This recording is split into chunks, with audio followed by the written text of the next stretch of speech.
오늘 이 시간 증거될 하나님의 말씀은 여호수아 19장 49절에서 20장 9절 말씀입니다.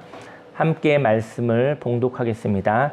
이스라엘 자손이 그들의 경계를 따라서 기업의 땅 나누기를 마치고 자기들 중에서 눈의 아들 여호수아에게 기업을 주었으니 그 여호와의 명령대로 여호수아가 요구한 성읍 에브라임 산지 딥낫 세라를 주매 여호수아가 그 성읍을 건설하고 거기 거주하였더라. 제사장 엘르아살과 눈의 아들 여호수아와 이스라엘 자손의 지파의 족장들이 실로에 있는 회막문 여호와 앞에서 제비 뽑아 나눈 기업이 이러하니라. 이에 땅 나누는 일을 마쳤더라.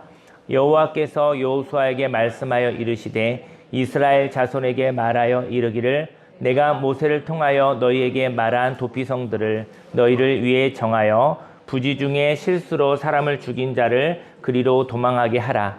이는 너희를 위해 피의 보복자를 피할 곳이니라. 이 성읍들 중에 하나에 도피하는 자는 그 성읍에 들어가는 문 어귀에 서서 그 성읍의 장로들의 귀에 자기의 사건을 말할 것이요. 그들은 그를 성읍에 받아들여 한 곳을 주어 자기들 중에 거주하게 하고 피의 보복자가 그의 뒤를 따라온다 할지라도 그들은 그 살인자를 그의 손에 내주지 말지니 이는 본래 미워함이 없이 부지 중에 그의 이웃을 죽였음이라. 그 살인자는 회중 앞에 서서 재판을 받기까지 또는 그 당시 대제사장이 죽기까지 그 성읍에 거주하다가 그 후에 그 살인자는 그 성읍 곧 자기가 도망하여 나온 자기 성읍 자기 집으로 돌아갈지니라 하라 하시니라. 이에 그들이 납달리의 산지 갈릴리 게데스와 에브라임 산지의 세겜과 유다 산지의 기럇 아르바 곧 헤브론과 여리고 동쪽 요단 저쪽 르우벤 지파 중에서 평지 광야의 베셀과 갓 지파 중에서 길르앗 라몬과 므낫세 지파 중에서 바산 골란을 구별하였으니 이는 곧 이스라엘 모든 자손과 그들 중에 거류하는 거류민을 위하여 선정된 성읍들로서 누구든지 부지 중에 살인한 자가 그리로 도망하여 그가 회중 앞에 설 때까지 피해 보복자의 손에 죽지 아니하게 하기 위함이라. 아멘. 오늘 성경 본문 말씀을 근거로 피해자를 가해자로 보지 말고 피해자로 보아요 라는 제목으로 하나님의 말씀을 증거하도록 하겠습니다. 인생 가운데 사고가 있습니다. 날마다 사고가 많잖아요. 사고가 많은데 그 사고를 통해서도 피해자가 많잖아요. 근데 그 사고가 있었을 때 피해자를 가해자로 보는 것이죠. 그래서 가해자로 보고 난 다음에 그에게 복수하려고 드는 것이죠. 이 세상에 복수로 가득한 문화가 있는 것입니다. 하지만 피해자가 그 자기를 방어하는 모습으로 보아 그것 때문에 생긴 일이라 생각하고 저희 여러분들이 복수의 모습을 사는 것이 아니라 용서로 살아가시기를 예수님을 축원합니다. 이스라엘 백성들이 하나님께서 주신 땅을 구체적으로 다 나누었거든요. 그리고 이렇게 모든 땅을 다 나누고 난 뒤 그 땅을 이제 가지면 되는 거예요. 하나님이 저와 여러분의 인생 가운데 하나님의 땅을 나누어 주신 거예요. 나누어 주시지만 그 땅을 정복하고 그 땅에 머물러 사는 것은 저와 여러분들이 행할 일인 것이죠. 근데 하나님과의 관계 속에 신뢰, 믿음이 있을 때 하나님이 주신 땅을 누릴 수 있는 거예요. 왜냐면 하나님이 내게 주신 땅이다. 하나님께서 내게 주신 꿈이다. 하나님께서 내게 주신 일이다. 하나님께서 내게 주신 안식이다. 하나님이 주신 것이라는 것을 믿을 때 그 땅에 머물고 그 땅을 누릴 수 있는 것입니다. 이렇게 하나님께서 주신 땅이 다 구체적으로 나누어졌거든요. 이렇게 모든 땅을 나누고 난 뒤에 남은 땅이 있었어요. 사람들은 좋은 땅을 다 먼저 차지합니다. 그리고 사람들이 보기에 나쁜 땅을 나중에 시도하는 것이죠.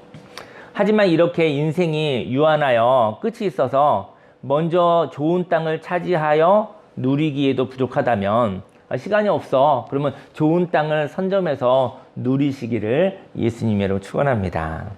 이렇게 좋은 땅을 차지하여 누리기에도 부족하다면 좋은 땅을 먼저 차지하는 것도 참 좋은 일입니다. 그런데 인생을 살면서 인생이 길게 느껴지는 사람이 있습니다. 저희 여러분들이요, 나이의 숫자와 관계없이 너무나 나이가 적고 젊음에도 불구하고 인생이 짧은 것 같이 느낄 때가 있어요.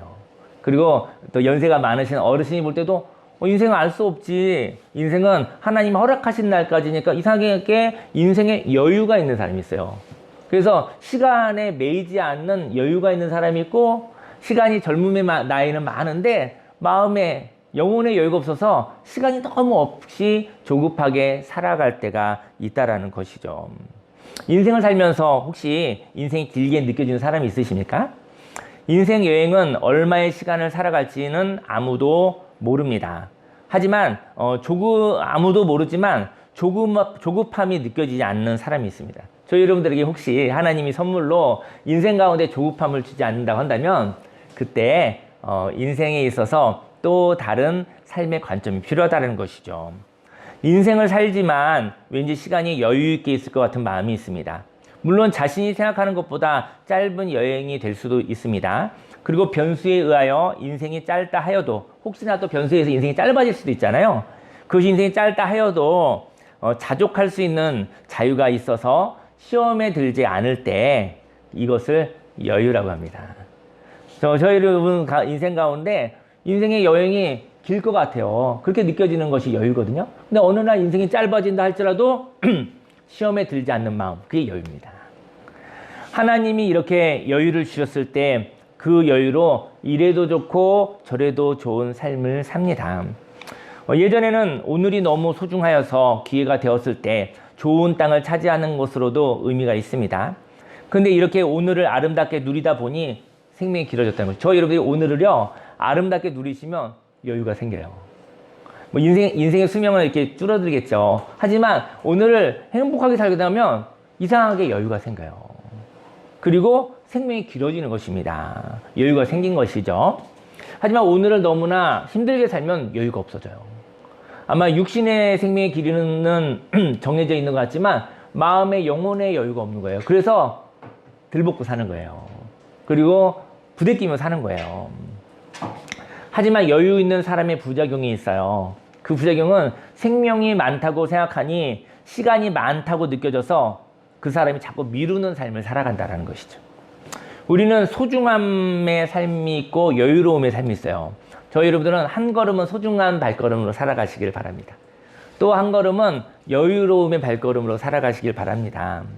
왼쪽 발걸음은 내일이 오지 않을 것 같은 오늘에 대한 소중함으로 걸어가시고, 오른쪽 발걸음은 소중한 오늘을 살아가니 하나님이 주신 여유로움으로 걸어가 앞으로 나아가는 삶을 살아가시기를 소망합니다. 소중함의 발걸음, 그 다음에 여유로움의 발걸음이 같이 있었을 때 걸어갈 수 있는 것이죠. 깽깽이로는 살아가기 힘들어요. 그죠? 너무 소중해서 너무나 조급하게 살아가지 마시고요. 너무 여유로워서 사실은 너무 소중한, 너무나 중요한 것을 미루는 삶을 살아가지 않으시기를 예수님의 축원합니다. 저와 여러분들에게도 미루는 일이 있으십니까? 미루는 일이 있다면 그 미루는 일은 가치 있는 삶입니다. 그러니까 없애는 삶이 아니라 미루는 일이 있어요. 꼭 해야 되는 일이 있거든요. 근데 그것이 있다면 저희 여러분들은 가치 있는 삶을 살아가고 있는 거예요. 안 해도 되는 것이 꼭 해야 되는 일 있잖아요. 그게 가치 있는 일이잖아요. 근데 하기가 싫은 거죠. 미루고 싶은 것이죠. 그것을 가치 없는 것이라고 하면 안 해도 상관없어요. 근데 저와 여러분들이 안다라는 것이죠. 미루고 있다는 것은 나중에 하려는 것이죠. 그것은 가치 있는 일입니다. 여러분과 제가 미루고 있는 것이 있다고 한다면 가치를 하나님께서 선물로 주신 것입니다. 가치 있는 삶을 가지고 있다면 그 가치 있는 삶을 선물로 받았기에 그는 행복한 사람입니다. 여러분과 제가 미루는 일이 있어요. 그러면 행복한 사람입니다. 가치 있는 일을 하나님이 선물로 주셨기 때문인 것이죠. 미루는 일이 있다면 그 사람은 인생의 목적을 아는 사람입니다. 49절 말씀에 이스라엘 자손이 그들의 경계를 따라 기업의 땅 나누기를 마치고 자기들 중에서 눈의 아들 여호수아에게 기업을 주었으니 그 여호와의 명령대로 여호수아가 요구한 성읍 에브라임 산지 딥낫 세라를 주매 여호수아가 그 성읍을 건설하고 거기 거주하였더라. 여호수아는 다른 족속들이 땅의 분배가 끝나고 난 뒤 남겨진 땅을 기업으로 요구했어요. 그러니까 맨 마지막에 땅을 얻은 사람이 여호수아인 거예요. 맨 처음에 땅을 얻은 사람은 갈렙이었고요. 갈렙은 시작하는 사람이었어요. 인생 가운데 시작하는 사람이 있거든요. 시작하는 사람은 가장 힘든 땅을 요구하여 시작했습니다. 시작하는 게요, 힘든 땅이에요. 멈췄다가 시작할 때 힘이 들어요. 힘든 땅인 겁니다. 갈렙은 시작하는, 그래서 힘든 땅 헤브론을 달라고 했던 거예요. 저 여러분들이 시작할 때 두려움이 있습니다. 하지만 시작하는 것은 힘들지만 그것은 너무나 의미 있는 것이죠. 갈렙은 시작하는 사람으로 가장 힘든 땅을 요구하여 시작하였고요. 하지만 여호수아는 누구도 선택하지 않는 땅을 선택하여 정복한 사람입니다. 그럼 인생에는 시작하는 사람과 마무리하는 사람이 있다는 것이죠.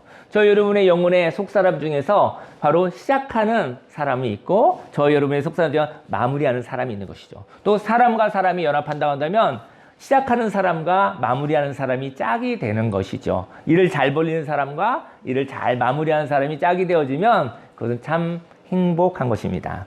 어느 집에나 그런 사람이 있지요. 네.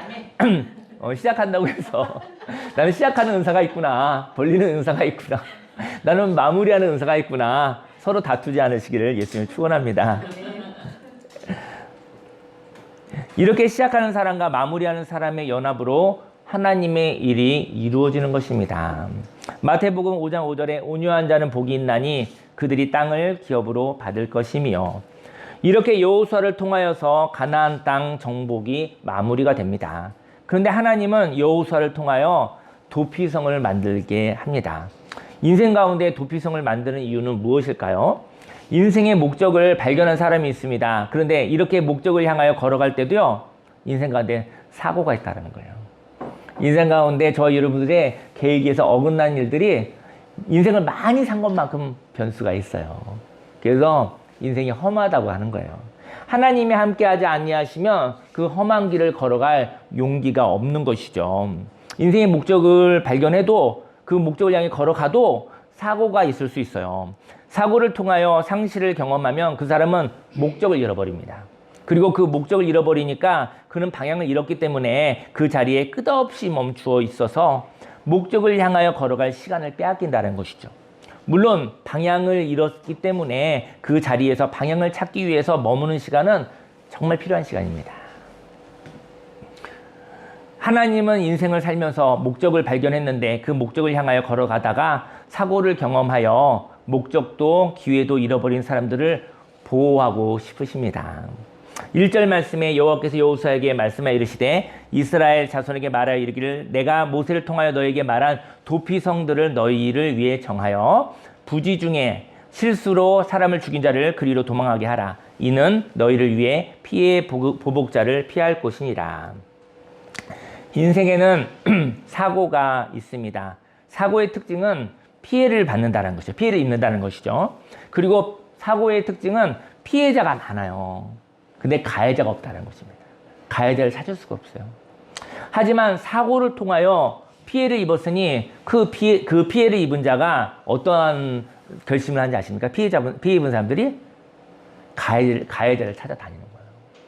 사고가 나면 거기에 한이 생겨서 누가 가해자인지 복수해야지라는 마음이 생겨난다는 것이죠. 그래서 평생 복수하는 마음으로 사는 사람이 있다는 것이죠.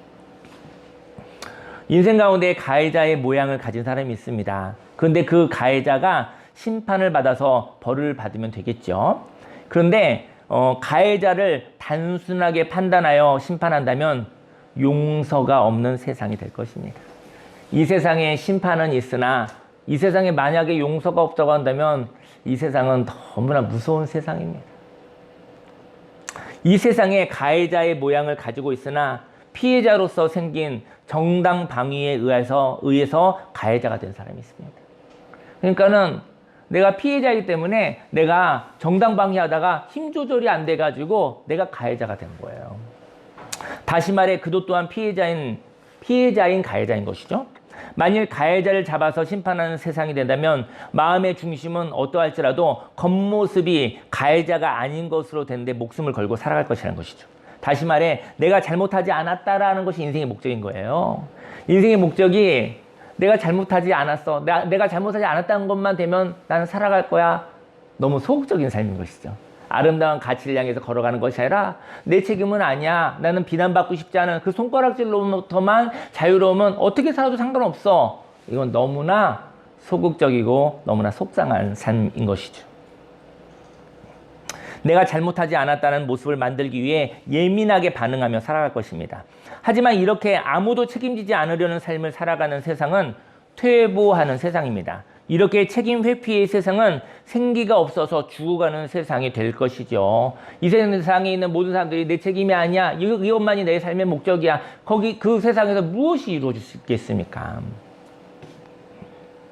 인생을 살아가다 보면 오해도 있고 사고도 있습니다. 그런데 이렇게 오해와 사고로 인하여 가해자를 찾아 긴급하게 죽여야 하는 세상이 된다면 사람들은 사고가 나지 않기 위해서 움직이지 않을 것입니다. 그리고 계산에 의하여 내가 잘못한 것으로 비추어질 것이라면 움직이지 않는 세상이 될 것입니다. 혹시 오해가 있을 것 같으면 안 움직이는 사람 있죠? 저도 그러고 싶어요. 근데 인생에 오해가 없을 수 있나요? 근데 오해받을 것 같으면 난 아무것도 안 할 거야. 그래서 그러면 그 사람은 잠들어 있는 것이죠. 왜냐면 오해일 뿐이잖아요. 이 세상에 다 박수 쳐줄 때만 내가 그때만 움직일 거야. 그러면 아무것도 할 수 없는 거예요. 그것도 한 사람이 아니라 모든 사람이 나를 칭찬하고 응원할 때 나는 움직일 거야. 그 사람은 움직이지 않겠다라는 말과 똑같은 것이죠. 어떻게 세상에 있는 모든 사람들이 나에게 박수를 쳐주겠습니까?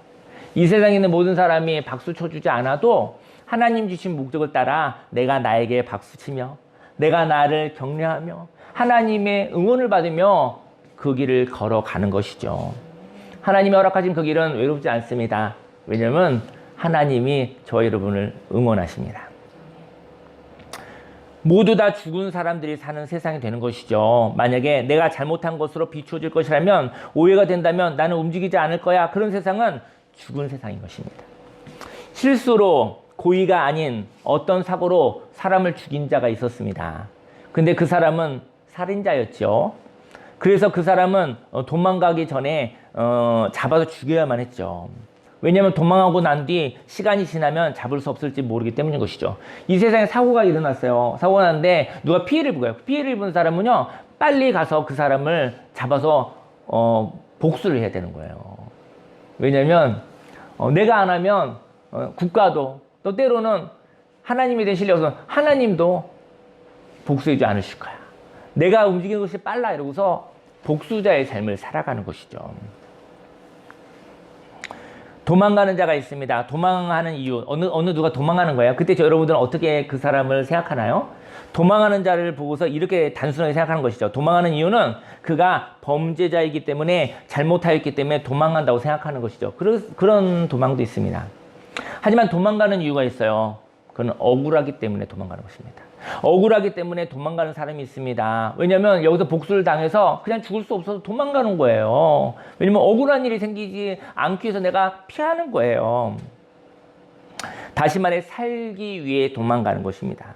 우리는 도망가는 자가 범죄자이기 때문에 도망간다고 획일적으로 생각해서는 안 됩니다. 도망가는 자는 억울함을 풀기 위하여 시간을 벌기 위해 자신을 보호한다는 것을 알아내야 하는 것입니다. 도망가는 것은 나쁜 것이 아닙니다. 도망가는 것도 자기를 보호하는 것입니다. 4절 말씀에 이 성읍들 중에 하나에 도피하는 자는 그 성읍에 들어가는 문 어귀에 서서 그 성읍의 장로들의 귀에 자기의 사건을 말할 것이요. 그들은 그를 성읍에 받아들여 한 곳을 주어 자기들 중에 거주하게 하고 피해 보복자가 그의 뒤를 따라온다 할지라도 그들은 그 살인자를 그의 손에 내주지 말지니 이는 본래 미워함이 없이 부지 중에 그의 이웃을 죽였습니다. 피해자로서 가해자가 된 사람이 있습니다. 정당 방위를 하기 위해서 자기 보호가 지나쳐서 가해자가 된 사람이죠. 내가 보호하다가 힘이 조절되지 않은 거예요. 폭발한 것이죠. 그들은 고의로 가해자가 된 사람과 다르게 판단받아야 됩니다. 고의적으로 나쁜 악의를 가지고 사람을 죽이고 세상을 황폐하게 하는 사람들과, 그럼 범죄자죠. 그들과 다르게 판단되어져야 된다는 것이죠. 정당 방위를 위해서 자기 보호가 지나쳐서 가해자가 된 사람들과 나쁜 의도, 고의로 살인을 한 사람, 고의로 세상을 망가뜨린 사람하고는 우리는 구별해야 된다는 것을 이야기하고 싶습니다. 그리고 피해자로서 가해자가 된 사람들에게 새로운 기회가 주어져야 합니다. 사고에 의해서 생긴 피해에 대하여 즉각적인 심판은 복수가 되는 것입니다. 이것은 피해를 받은 자신을 보호하려다가 지나친 정당방위가 또 다른 살인을 만들 수 있는 것이죠. 그렇다면 이러한 복수는 모든 사람을 가해자로 또 살인자로 만드는 세상이 되는 것입니다. 그러니까는 저와 여러분의 삶 속에 이 세상에 살인자들, 복수하는 자들이 생겨나는 세상이 되는 것이죠. 하나님은 살인자를 가해자를 양성하는 악순환의 고리를 끊고 싶으셨던 것입니다. 그래서 사고로 생긴 살인자를 향하여 보호하고 모순 속에 빠진 세상을 구원하기 위하여 도피성을 만든 것입니다. 자신이 살인을 저지르고 억울하다고 생각하는 사람은 도피성이 들어올 때 있는 그대로 그 성읍의 장로들에게 말할 수 있어야 했습니다. 그래야 들어갈 수 있었거든요. 그리고 회중 앞에서 재판을 받아야 했습니다. 도피성은 고의로 살인한 자를 보호해 주는 곳이 아닙니다. 도피성은 범죄자를 이렇게 보호해 주는 곳이 아닙니다. 사고로 생긴 살인자가 자신의 이야기를 할 수 있기까지 보호하는 곳이 도피성인 것입니다. 6절 말씀에 그 살인자는 회중 앞에 서서 재판을 받기까지 또는 그 당시에 대제사장이 죽기까지 그 성읍에 거주하다가 그 후에 그 살인자는 그 성읍 곧 자기가 도망하여 나온 자기 성읍 자기 집으로 돌아갈지니라 하라 하시니라. 인생 가운데 사고가 있습니다. 여러 가지 모양의 사고가 있습니다. 그리고 그 사고를 범죄로 보아 범죄자를 찾아 보복하는 세상의 가치관이 있습니다. 하지만 하나님은 언제부터 생긴 것인지 모르지만 한 번의 어긋남을 통하여 살인이 있고 그 살인을 또 살인으로 갚는 세상이 되었다고 말하십니다. 어디서 어긋났어요? 그래서 피해를 받았어요. 그 피해자가 자기를 방어하는 것이 너무 강화돼서 힘 조절이 되지 않아서 또 살인을 저지르고 말았어요. 그 피해자가 자기를 보호하다가 누구를 죽인 거예요. 그래서 피해자가 다 살인을 하고 있는 거예요. 그는 피해를 받았기 때문에 나를 보호하다가 사람을 죽이려고 했었던 것이 아니에요. 나를 보호하려고 했다가 사람을 죽이게 된 거예요. 때로는 말로 죽일 수도 있고 때로는 행동으로 죽일 수도 있고 뭐 여러 가지 모양의 죽음이 있을 수 있겠죠. 몸을 죽이는 것만 아니라 할지라도 살인이 있었을 때 그 살인자를 살인으로 복수하지 않고 그 살인자도 피해자였다는 것을 알아 그 살인자를 보호해야 합니다. 용서는요, 피해를 보았기에 용서는 어떻게 이루어지냐면요, 상대편도 피해자라는 마음이 있을 때 용서가 일어납니다. 용서는 상대편이 피해를 보았기에 그 피해를 막으려고 과잉 방어하다가 그 방어가 폭력이 된 거예요. 그리고 또 다른 살인을 하게 된 것에 대한 관대한 마음입니다. 하나님이 저와 여러분들을, 우리는 완벽하지는 않잖아요. 우리가 누가 사람을 칼로 찔러 죽인 적은 없지만 우리도 또 사람의 영혼을 죽일 수도 있죠. 용서는요, 상대편도 피해자일 수 있다라는 마음에서부터 시작이 됩니다. 상대편이 사단이라면 사단을 용서할 필요가 있겠습니까? 상대편도 피해를 보았기 때문에 그 피해를 막으려고 그가 자꾸 자기를 방어하는 거예요. 그러다가 그게 폭력이 된 거예요. 그래서 또 다른 살인이 된 것이죠. 그러니까 고의로 누굴 죽인 게 아니에요. 나를 보호하다가 우발적으로 누구를 죽일 수도 있게 되는 것이죠. 이 땅에 사고와 살인과 모순이 있습니다. 근데 여기에 용서받음을 통하여 복수가 아닌 용서로 인하여 살인자가 생산되는 세상이 아니라 용서자가 생기는 세상이 되기를 바랍니다. 용서는 강요에 의해서 하는 것은 아닙니다. 용서는 저와 여러분들이 하나님께 용서받은 경험을 통해서 하나님의 용서를 우리가 전달하는 것이죠. 9절 말씀에 이는 곧 이스라엘 모든 자손과 그들 중에 거류하는 거류민을 위하여 선정된 성읍들로서 누구든지 부지 중에 살인한 자가 그리로 도망하여 그가 회중 앞에 설 때까지 피해 보복자의 손에 죽지 아니하게 하기 위함이라. 인생에 트러블이 있습니까? 인생에 변수가 있습니까? 이것은 사고입니다. 그 사고가 난 이유를 찾아 다시는 이러한 사고가 습관적으로 일어나지 않도록 하기 원합니다. 하지만 사고가 나는 것을 완전히 막을 수는 없습니다. 사고가 일어났을 때 피해를 입은 사람이 하나님의 은혜로 회복되길 원합니다. 누구나 사고가 있어요. 누구든지 피해를 받았어요. 근데 이것이 하나님의 은혜로 회복되기를 원합니다. 여러분, 저와 여러분들이 피해를 보고 난 다음에 복수하면 그게 회복이 되나요? 회복이 되면 되는데 회복이 안 될 수도 있어요.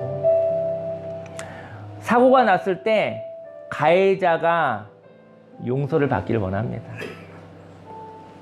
만일 사고가 났을 때 그 피해를 받은 속상함으로 생긴 분노로 복수하게 된다면 모두 다 죽는 것입니다.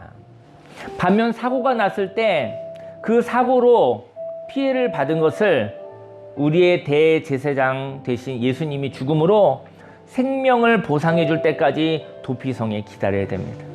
도피성에 있는 사람들이 자기 땅으로 돌아가야 돼. 그곳에 대제사장이 죽으면 돌아가라고 했어요. 그 대제사장은 예수님을 예표하는데 그들의 죽음으로 피해자를 회복시키는 거예요. 결국은 피해자를 회복시킬 수 있는 것은 하나님의 생명밖에 없는 것이죠. 그때 돌아갈 수 있는 거예요.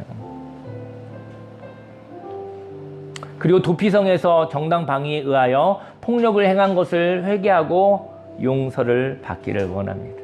도피성에는 악한 범죄자가 들어가는 것이 아니에요.